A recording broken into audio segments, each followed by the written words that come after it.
Hello everyone, welcome to your channel price action trading. आज हम देखने वाले हैं 8 स्टॉक जो रेंज ब्रेकआउट दिए हैं, जो मेरी स्ट्रेटेजी यूज़ कर रहा हूँ मैं। इसमें 5 स्टॉक इक्विटी के आए हैं स्कैनर के अंदर, और एक स्टॉक एफएनओ का आया है। ठीक है, एफएनओ का भी मैं एक स्टॉक डेली दूंगा, जिसमें अच्छा मोमेंटम आ सकता है 2 से 5% का, और इक्विटी में 5 to 20% का मोमेंट आ सकता है। और 2 स्टॉक जो है मैंने पहले कॉल दिया था मेरे ग्रुप में, बॉम्बे डाइंग दिया था और सीसीएल दिया था, दोनों भी ट्रिगर हुए हैं। आज बॉम्बे डाइंग का एसएल हिट हुआ था, बट जो सेलिंग का प्रेशर था सुबह में, तो क्लोजिंग दिया नहीं था और गैप डाउन ओपन हुआ था, तो उसकी वजह से एसएल हमारा हिट नहीं हुआ था। ओके, तो इसमें मैंने एसएल ट्रिगर हटा दिया था मैंने, तो उसमें हमारा एसएल नहीं हिट हुआ था। तो आज ये बॉम्बे डाइंग का एक रिव्यू कर लेते हैं कि मैंने क्यों दिया था और क्या देख के दिया था। मैंने अराउंड इस दिन दिया था 108 के ऊपर बाय करना था इसे, 109 के ऊपर, और ये ट्रिगर हुआ था और बाय में 2 दिन से पहले पड़ा था, और आज इसने मोमेंटम दिखाया है। और अगर आपको अगेन वापस से बाय करना है तो 100 1 सेकेंड 15 मिनट के चार्ट पे देख लेते हैं। तो ये थोड़ा कल जैसे ही खुलेगा और एक बड़ी कैंडल बनाएगा, फिर उसके बाद रेंज बाउंड होगा, या फिर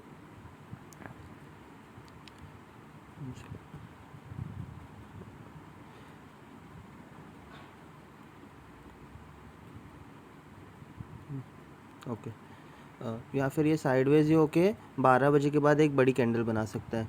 तो आप जो है जैसे ही ये हाई तोड़ेगा वैसे ही आप एंटर हो जाएंगे। ओके, जैसे ही आज का है टूटा, वापस से जिसको एंटर होना है, जो नहीं हुए थे, वो एंटर हो सकते हैं। और इसका टारगेट अच्छा है, 150 तक का ये जा सकता है। सॉरी। और दूसरा स्टॉक है CCL, इसको मैंने 417 के ऊपर बाय करने को दिया था। ओके, ये लेवल के ऊपर बाय करने को दिया था, 417 के ऊपर। तो ये अभी ट्रिगर हुआ है और अच्छी क्लोजिंग दिया है 435.7 के ऊपर, और इसको भी तो ये जो मोमेंटम हुआ है आप देख सकते हो, बहुत वास्ट मोमेंटम हुआ है इसके अंदर, बाइंग एकदम कंटिन्यूस आई थी। तो ये मेरे हिसाब से थोड़ा कल डिप लेगा, रेंज रहेगा 10-20 को सपोर्ट लेके, फिर वापस से उठ सकता है। तो आप जो कम रिस्क लेना चाहते हैं वो सपोर्ट पे बाय कर सकते हैं 10 और 20 डे EMA पे, और वहाँ से कुछ 4 to 5% का एसएल लगा सकते हैं। और बाकी जो रिस्की ट्रेडर है वो कल इसका हाई टूटेगा तो ही ले, 438 439 टूटा तो ही एंटर होए, वरना नहीं होए। ओके, तो आ जाते हैं नए स्टॉक के ऊपर। एक स्टॉक है JSL हाइसर जिंदाल स्टील। तो ये एक inverted head and shoulder pattern बनाता हुआ दिख रहा है, और एक अच्छा वॉल्यूम के साथ ब्रेकआउट दिया। ठीक है, ये inverted head and shoulder pattern बना रहा है, और ये जैसी कल आज का हाई तोड़ेगा तो इसी उसके अंदर मोमेंटम आ जाएगा। तो अब इसके अंदर एंट्री, इसका हाई जो है, ओके, इसका है 346.90 है। आप GTT ऑर्डर लगा सकते हैं ज़ीरोदा में 347.2 347.5 347 पर।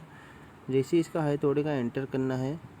ठीक है, स्टॉप लॉस आप 338 335 ये सब रख सकते हैं। ओके, तो यहाँ पे भी अगर एंटर करते हैं 346.7 पर, तो अराउंड 3 to 5% आप स्टॉप लॉस कहीं पर भी लगा सकते हैं। ठीक है, और इसका टारगेट हम डिसाइड करेंगे तो ऑलमोस्ट एक ग्राउंड लेवल जो है 350 के ऊपर, जैसे निकलेगा 347 के ऊपर, तो अराउंड 400 तक का मेरे को एक वीक के अंदर दिख रहा है।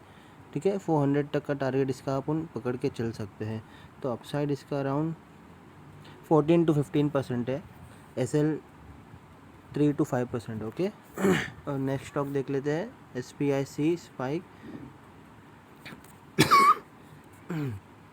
ठीक है, तो इसमें भी आप देखोगे तो एक डब्लू पैटर्न बनाया है इसने। ठीक है, 1 सेकंड बना के बता देता हूँ। ठीक है, ये जो डब्लू पैटर्न देख रहे हो आप, इसने ये ब्रेक कर दिया। ओके, तो ये अप ट्रेंड का रिवर्सल का जो डब्लू पैटर्न रहता है, डबल बॉटम पैटर्न रहता है, वो सब रिवर्सल दिखाता है हमें। तो वो सब हमें स्पॉट करने आना चाहिए, और अच्छी वॉल्यूम आई है इसके अंदर, इसलिए मैंने ये स्टॉक को सेलेक्ट किया हूँ। जैसे ही इसका हाई टूटता है वैसे ही आप इसे बाय कर सकते हो। और एक रेंज बाउंड हुआ था ये, तो अच्छी बात है क्योंकि कंसोलिडेशन करना for a stock is a good thing. ठीक है, तो जैसे ही ये हाई तोड़ेगा 55 पे आपका जीटीटी ऑर्डर लगा देना है और इसका stop loss around 52.5। Okay, stop loss 52.5 52 तक लगा सकते हैं। और इसका टारगेट जो है फर्स्ट टारगेट 60 होना चाहिए हमारा, और जो आखिरी टारगेट है अराउंड 67-70 होना चाहिए। ओके, तो फर्स्ट टारगेट रहेगा 60, क्योंकि ये भी एक थोड़ा सप्लाई जोन है, दिख रहा है यहाँ पे ये 56-57 तक ये थोड़ा सप्लाई जोन है, बट जब मोमेंटम होता है स्टॉक में तो सप्लाई जोन सारे टूट जाते हैं। ओके, तो ये सेकंड स्टॉक था, आप वॉच लिस्ट में लगा लीजिए। और थर्ड स्टॉक है डी लिंक इंडिया। इसने भी अच्छे वॉल्यूम से एक रेंज में था, बहुत अच्छे रेंज में था अराउंड जून जुलाई से, यहाँ से 79 से लेके अभी तक एक रेंज बाउंड था, और इसने एक रेंज को तोड़ दिया है आज ही तोड़ा है।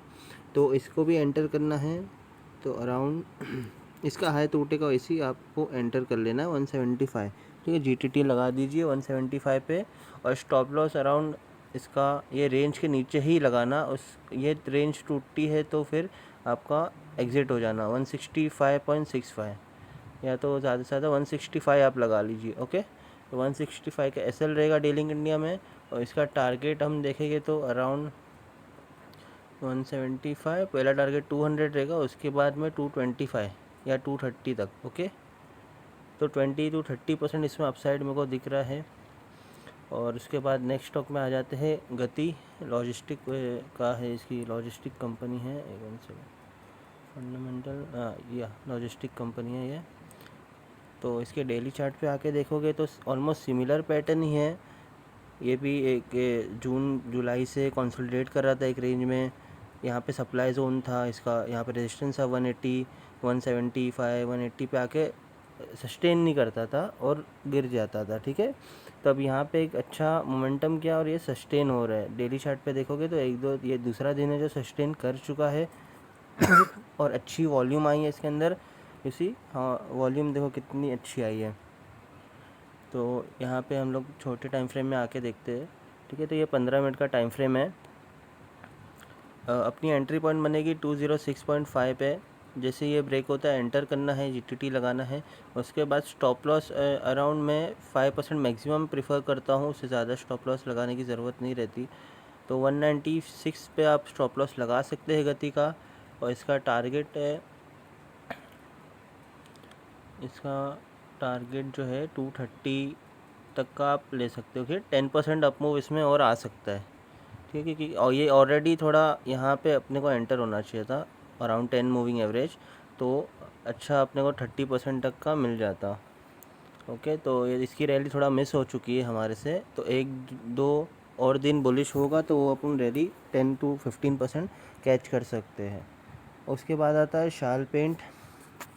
ओके, तो ये भी अराउंड अच्छे बड़े रेंज में है, एक्चुअली है काफ़ी बड़े रेंज में है।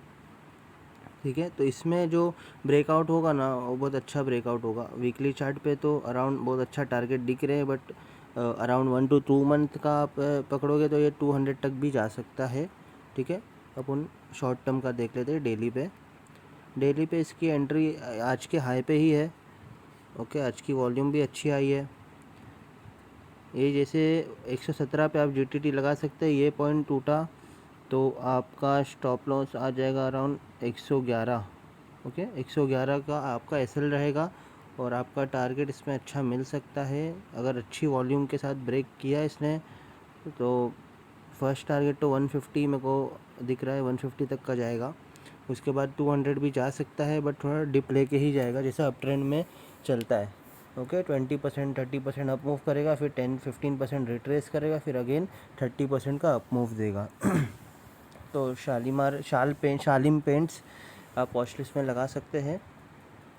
और ये डिक्सन टेक है, एफएनओ का स्टॉक है, तो इसके अंदर में जो फ्यूचर एंड ऑप्शन प्रीफर करते हैं ज़्यादा करके लोग, तो उसके लिए है। ठीक है, तो ये जैसे ही आज का हाई तोड़ेगा वहाँ पे हमारे को एंटर करना है। इसने भी काफ़ी मोमेंटम किया है, तो मोमेंटम में है, तो जैसे ही ये हाई तोड़ेगा तो अच्छा आपको 2 से 5% का मोमेंटम आएगा। ओके, तो 6000 एक राउंड लेवल है, 6000 तक का ये जा सकता है। और इसका स्टॉप लॉस आप सॉरी इसका स्टॉप लॉस आप ये 10 या 20 डे मूविंग एवरेज को पकड़ के चल सकते हैं। 3 to 4% या तो एक रेंज के नीचे, ये जो रेंज बनी है ना 15 मिनट के चार्ट पे 5472 का आप ऐसे लगा सकते हैं, 3.5% है। ओके, तो ये जैसी ही रेंज ब्रेकआउट करेगा तो इसका अच्छा टारगेट 6000 तक का भी आ सकता है। पहला टारगेट 6000 है, 5 to 6% है। अगर ये भी तोड़ देता है तो इसका जो ये विक बनी है ना 6253 ये 3-4 दिन में अचीव कर सकता है। तो ये भी तोड़ देगा तो एक 6500 15% का अपमूव है, बट 1-2 वीक में जाएगा, ये डायरेक्टली नहीं जाएगा क्योंकि एफ का स्टॉक है। ओके तो ये था आज की watch list. Bombay dyeing, CCL पहले से ट्रिगर हो चुके हैं, और JSL Hisar, SPIC SPIC, D link India, Gati, Shal paints and Dixon. तो ये 4 से 6 स्टॉक है जिसको आपको कल ट्रेड करना है, GTT लगाना है। और कोई भी स्टॉक अगर गैप अप ओपन होता है 3% से ज़्यादा तो उसको अवॉइड करना है। गैप डाउन ओपन होता है तो टोटली अवॉइड करना है, क्योंकि सेलिंग का प्रेशर आ जाता है गैप डाउन में। और गैप अप में क्या होता है कि गैप अप में जो लोग पहले से होल्ड करके रखते हैं तो उन लोग भी प्रॉफिट बुक करते हैं, क्योंकि 3 से 5% ओपन हुआ तो गैप फिल करने स्टॉक आता है। ओके, तो गैप फिल करने जब आता है तो सेलिंग का प्रेशर आ जाता है उसके अंदर, इसलिए अपना जो फेक आउट हो जाता है, ब्रेकआउट फेल हो जाता है। तो 3 to 4% अगर गैप अप ओपन होता है तो टोटली अवॉइड। साइडवेज होता है 1-2% ऊपर नीचे होता है तो you can go for it, GTT लगा दो, अच्छे रिटर्न्स आएंगे। Okay, so thank you and do subscribe and like my videos. Thank you for supporting.